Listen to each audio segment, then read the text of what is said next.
Ever wondered if falling flat on your face might just be the best way to move forward? Hey, it's Darcy from Ladies First, and today we're talking about Bridget Jones Diary and how it redefined what it means to be a beautifully imperfect woman in the modern world. Bridget Jones Diary introduces us to 32-year-old Bridget, a London publishing assistant whose life often feels like a series of cringe-worthy mishaps. She's single, constantly battling her weight, drinks a bit too much wine, and has no filter between her brain and her mouth. Her charming but sleazy boss, Daniel Cleaver, begins flirting with her through wildly inappropriate emails, while her mother keeps nudging her toward the seemingly uptight Mark Darcy at family events. When Bridget falls for Daniel's suave advances, she discovers he's been cheating with a younger colleague. Humiliated and heartbroken, she quits her job and lands a position in television, where her first live broadcast famously involves a mortifying tumble down a fireman's pole. Meanwhile, Mark Darcy, initially appearing arrogant and aloof, reveals himself to be genuinely kind and principled. As Bridget navigates the choice between Daniel's familiar charm and Mark's steady devotion, she learns that her worth isn't measured by the numbers in her diary. When Bridget Jones Diary premiered in 2001, it was an instant sensation. Audiences connected with Bridget's spectacular imperfection. She burns dinner, stumbles through interviews, and always seems to say the exact wrong thing at exactly the wrong time. At a time when romantic comedies typically offered us polished heroines with a single endearing flaw, Bridget shattered that mold completely. She's a glorious mess, a self-deprecating everywoman whose mistakes feel like ours. Yet her slip-ups aren't tragic or melodramatic, they're wonderfully mundane. She sings karaoke off-key, accidentally dyes her soup bright blue, and gets caught in her underwear by her neighbors. These aren't life-altering failures. They're the kind of daily humiliations we've all experienced. In a world that demands flawlessness, there was something radical and refreshing in seeing a woman being appreciated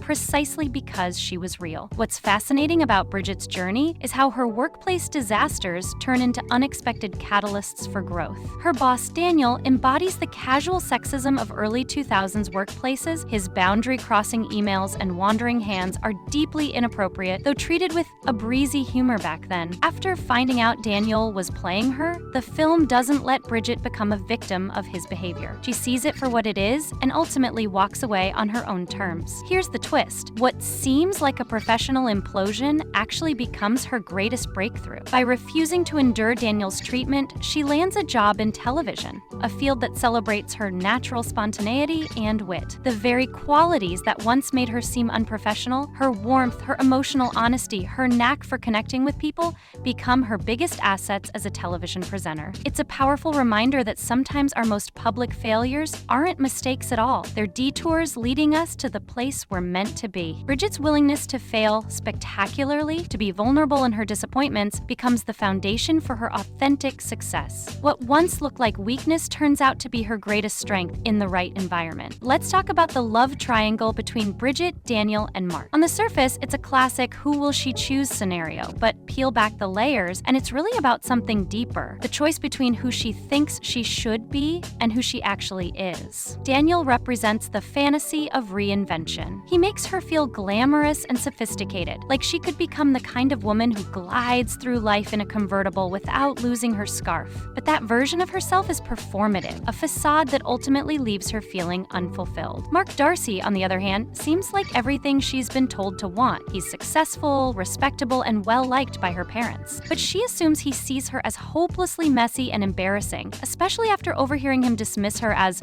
verbally incontinent. Mark later confesses his feelings for Bridget, but he doesn't love a polished version of Bridget. He loves her exactly as she is. Their relationship works not because she changes, but because he sees her for who she truly is. And that's what real love looks like. Not a fantasy of transformation, but a celebration of authenticity. Watching Bridget Jones Diary today is like cracking open a time capsule from a very specific cultural moment. The characters smoke everywhere. Workplace harassment is brushed off as annoying rather than illegal. Body shaming is practically a subplot. Yet despite these dated elements, the film's core message is remarkably ahead of its time. Bridget never loses the weight she obsesses over, and she never becomes the picture-perfect version of herself she imagines in her head. But she does find a career that's right for her and a person that loves her, not because she's changed, but because she's stopped apologizing for who she is. The film anticipated the conversations we're having now about self-acceptance and authenticity. Bridget's journey reminds us that the real problem isn't our imperfection. imperfections. It's a culture that teaches us to be ashamed of them. In an era of hyper-curated social media personas, Bridget's radical honesty feels more relevant than ever. What makes Bridget's story so enduring isn't that she gets the guy in the end, it's that she never stops being herself. Even as she tries to improve her life, she refuses to erase her essential Bridgetness. She doesn't have to transform into someone else to deserve love or happiness. Instead, she learns to see herself the way Mark sees her, as someone completely worthy of love, flaws and all. This message resonates because it pushes back against the endless self-improvement culture that tells women they need to fix themselves before they can be happy. Bridget suggests that happiness isn't the reward for perfection, it's the reward for embracing who you already are. In the end, Bridget's story isn't about eliminating mistakes, it's about owning them. It's about finding power and beauty in the messy, spectacular process of failing forward. So what's your most Bridget Jones moment? That time you failed big time but kept going anyway? Let me know in the comments. And if you love celebrating beautifully imperfect heroines, don't forget to like this video and subscribe to Ladies First.